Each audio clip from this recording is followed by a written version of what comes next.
sponsored by 666bet.com.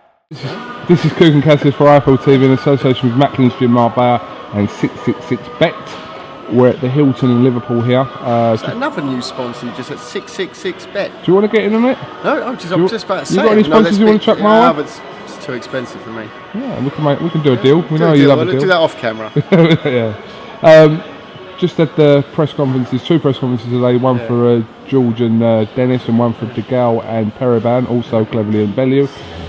First of all, I thought the initial idea was to get George on a show in December, one of your shows.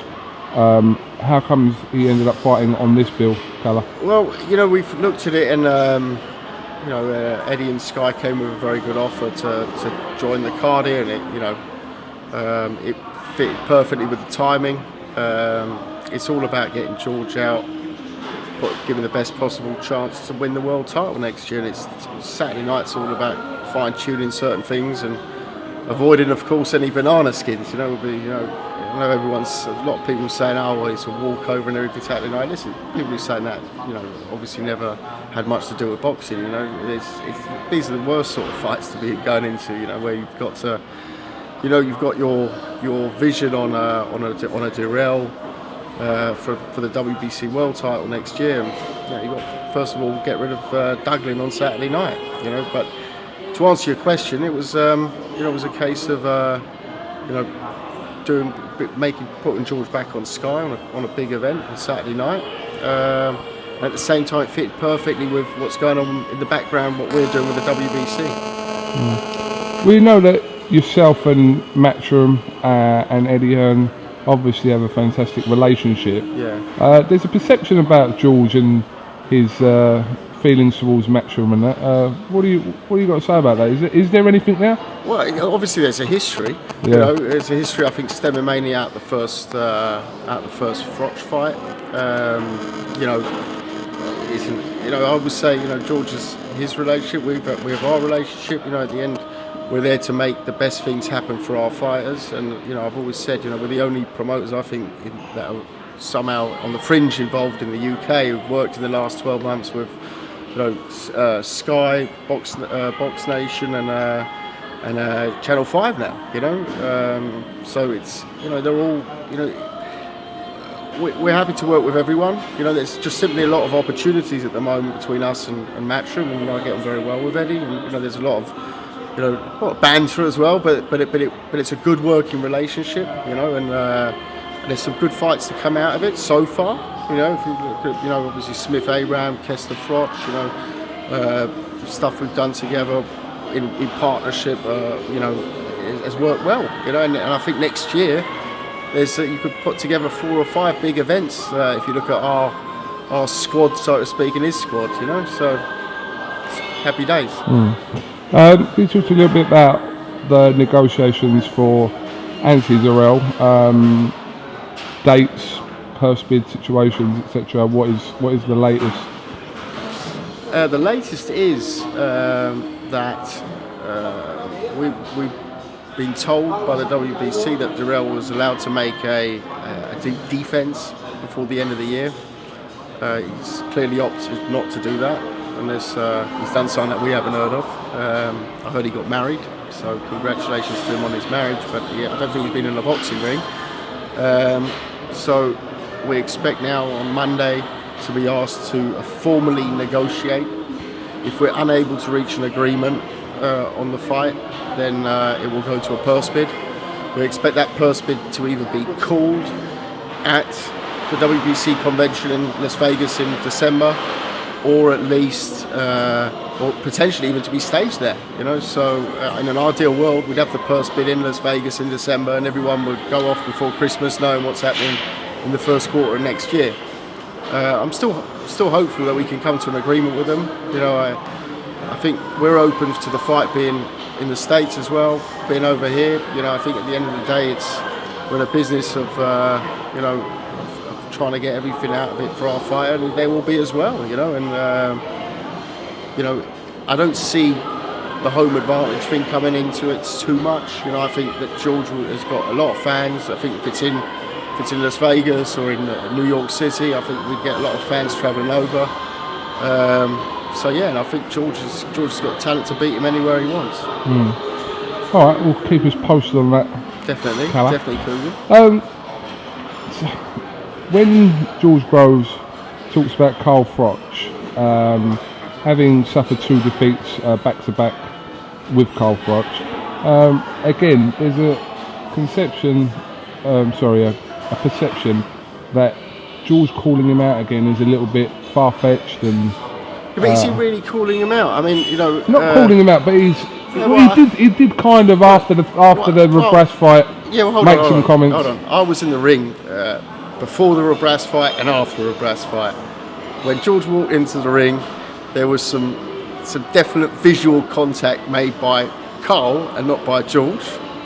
Almost a bit of banter, which let's not banter. Normally you associate with words, but this was more eye banter, if you want to call it. He was definitely giving George a good stare at when he was standing in the ring before the fight. George walked first because Rabras was the European champion, so he had he had his 2-3 minutes, and there was definite visuals. And then after the fight, Carl had opted to drive down from Nottingham to do the Sky show, which I think I think it's great for Sky and it's great for Carl. And, it was great to have him at the event, but of course, having them two in the same venue is always going to throw up. There is that bigger story, but I don't think that George is. What did he say after the fight, though? You know what? I don't even know. He said that. I don't even. He has openly said that he wants a third fight with Carl, hasn't he? Yeah, I think George is, George is within his right. If you look at the performances, forget the ending of the second fight. With the performances of the 2 fights, he's within his right to want that fight again. Yeah. But he's also said, and if you listen to it properly, every time, and you've spoken to him a few times, Coog, he said, I want to go get a belt first. So the mission is to go get. If Carl Froch came out tomorrow and said, let's do a third fight, I think George would be the first one to say right now. But I don't even think that it's not going to enter my mouth at the moment. We have a mission. I've said before. I said, if Carl is going to fight again, and I've heard he's sort of set into retirement or semi-retirement or whatever it is. If Carl is going to fight again, at the moment, it should be Kessler. He promised it to Mikkel after the fight. He promised the third fight. He said that live on Sky. Mikkel promised it to him, going back now to when Mikkel defeated him. Mikkel came to the UK, we did it, he was promised a rematch by Carl. He did his mandatory then obviously with George, which turned into a storyline. We were fine with all that happening. That was, it was good. It was good for the sport. Were good fights. But now, Mikkel wants that rematch. He's calling me 4 times a day. And I don't know. I mean, he's looking for a fight. I'm happy to. That one I can understand. Listen, they're both. Happy to put money up for it. If it's a money question, I'm happy to put money up for it. I don't think it's for Mikkel. It's not really too much about money. He's earned enough money. He's for us, it's about that fight. He wants it. Mikkel wants it back. And I don't know, mate. But I think in Carl's defence, I think he's not thinking about boxing at the moment. Because the Carl that I've known and had the pleasure of working with on several fights would be one that he doesn't move at, he doesn't dodge a fight, but he clearly made a promise on TV. Cool, did you hear it? Did you hear the promise? Yeah. We all heard the promise. We all heard the promise, and and Mikkel made exactly the same promise and held that promise. So Mikkel is sort of a man's man. He feels like he wants that fight. So, he's in training. We're looking for an opponent. Do you know what? If I'm being brutally honest, and people are going to think I'm off my head by saying this, I'd probably be more intrigued to a third Groves fight than I would a Kessler third fight. I don't know why. No. I get you from the storyline, I think that from a let's say from a UK standpoint, that fight is huge. The third Groves fight would be huge, but George is on a mission to become world champion, right? Of course, if Carl, as I said before, I wouldn't be able to stop George taking the third fight that was offered to him tomorrow.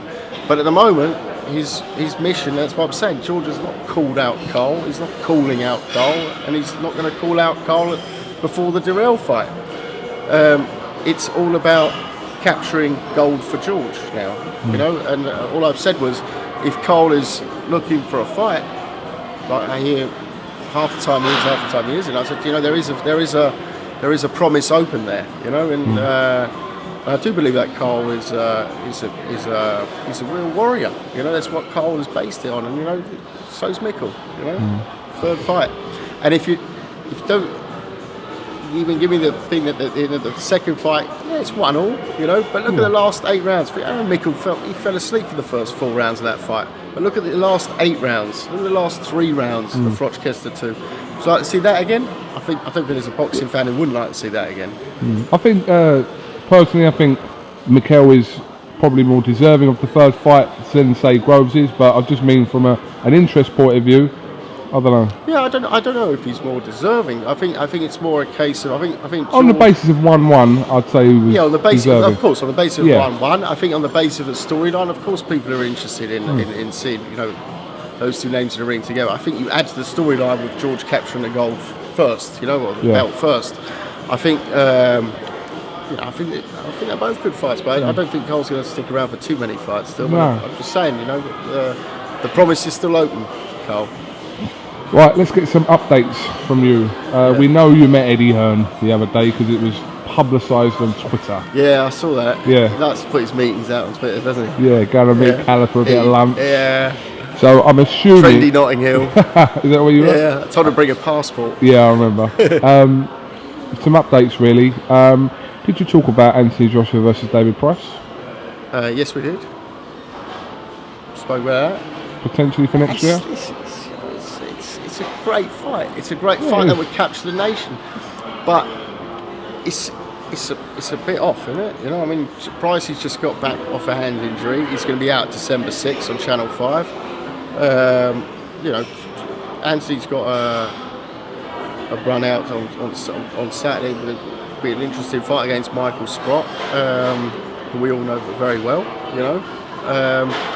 And it will be keeping them busy, and then seeing next summer what is that fight. You know, is it, you know, is the big one? Are they going to put Anthony into a fight like that already next summer?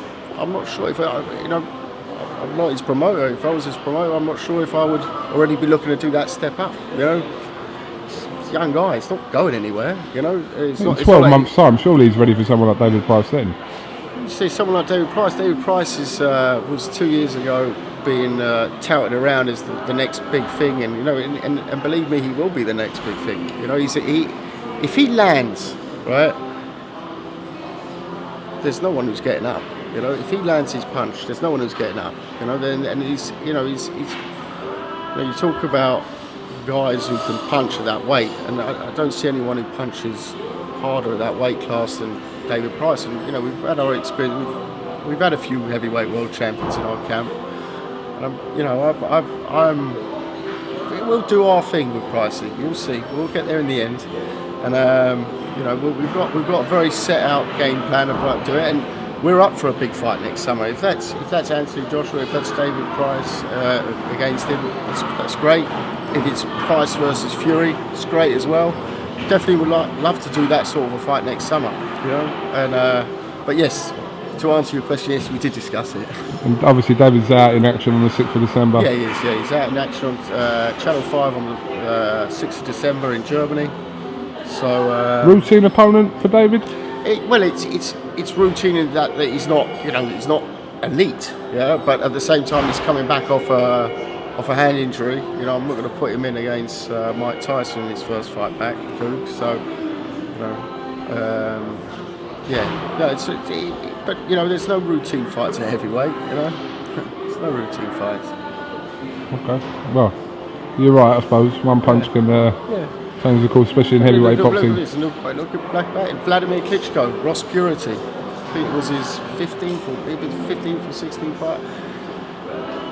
When boxed in Kiev, Ross Purity was a half boxer, half American footballer, and went to Kiev and beat Vladimir Klitschko, right?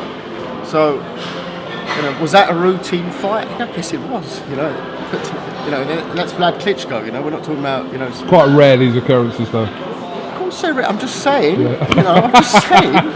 You know, the beautiful thing about our sport is you've always got to, you know, you can't afford to miss a fight. You know, watch them. That's, you know. But I'm not sitting here trying to sell you it's pay-per-view. Yeah, I'm not doing that either, am I? All right. Undoubtedly, you spoke about the rematch between Arthur Abraham and Paul Smith. Rematch? Yeah, of course we did. Yeah, the one where Paul Smith was robbed. That one. Robbed, yeah. Well, I wouldn't. It was robbed, and that, you know, that the one judge needed glasses. I think we can all agree on. Are they back on the panel? Which one? Say it. Are they back on the panel? Yeah. For this one. I mean, we won't be seeing her at the rematch. Now, we are talking about it. We have got a date. The date that Arthur Abraham will be out is February 21st, which will be the first fight under our new brand spanking new television agreement in the UK,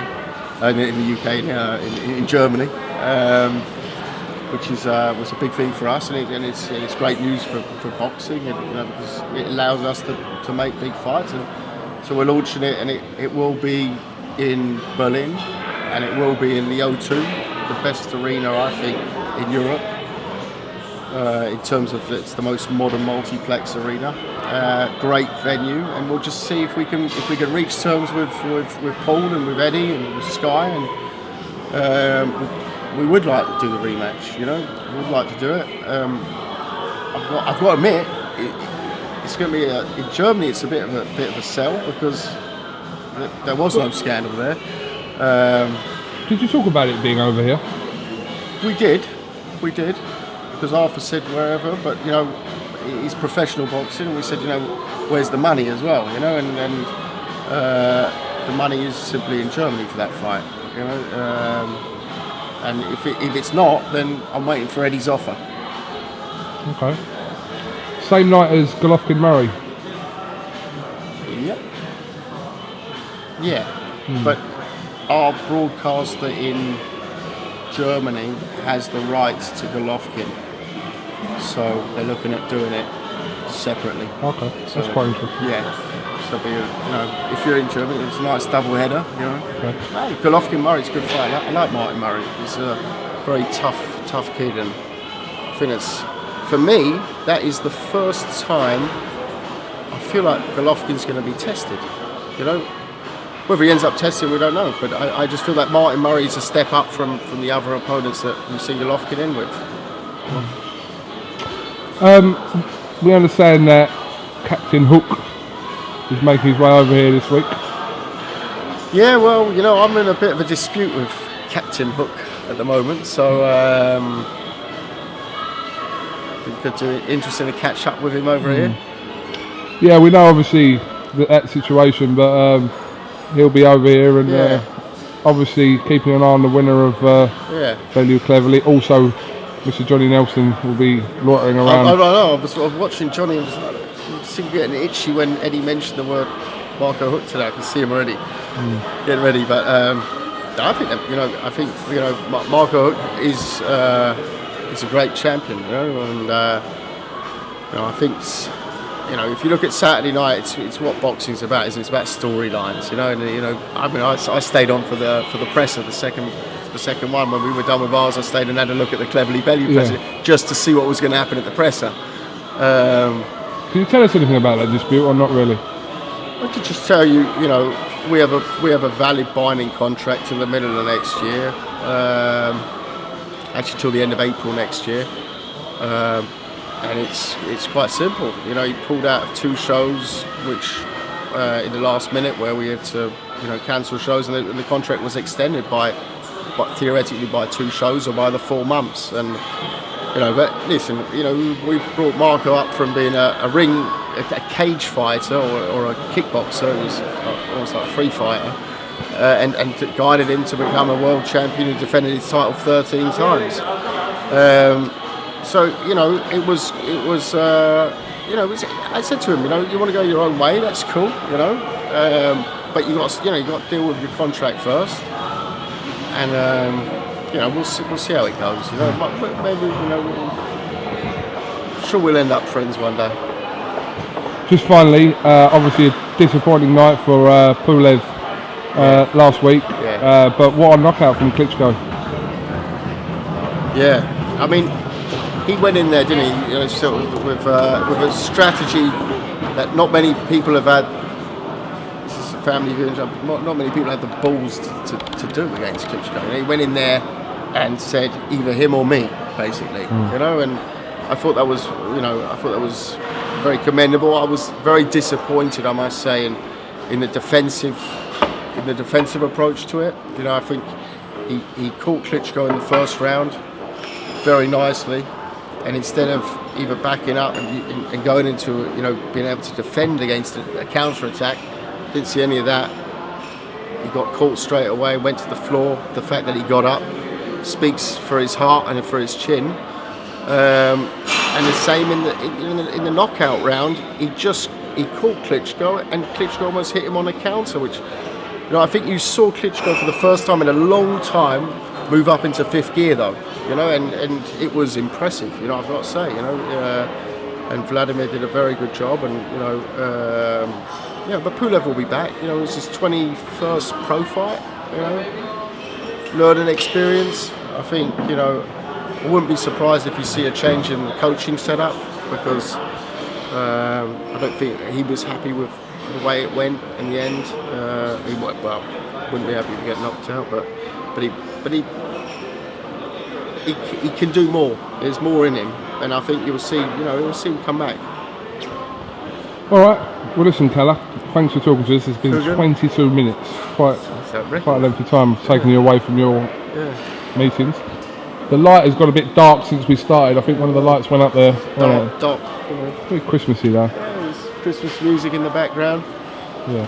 But listen, thanks for talking to IFL TV, and best of luck to. Oh, also obviously Vincent Feigenbutts. Yeah, Feigenbutts. Yeah, fighting this week KO as well. Prince. Get a close look at him this week. Check him out. You want to get an interview with his manager. UK fans will love him. We'll get him. Get him. All right, Kalle, thanks for talking to IFL TV. Thank you very much. Cheers.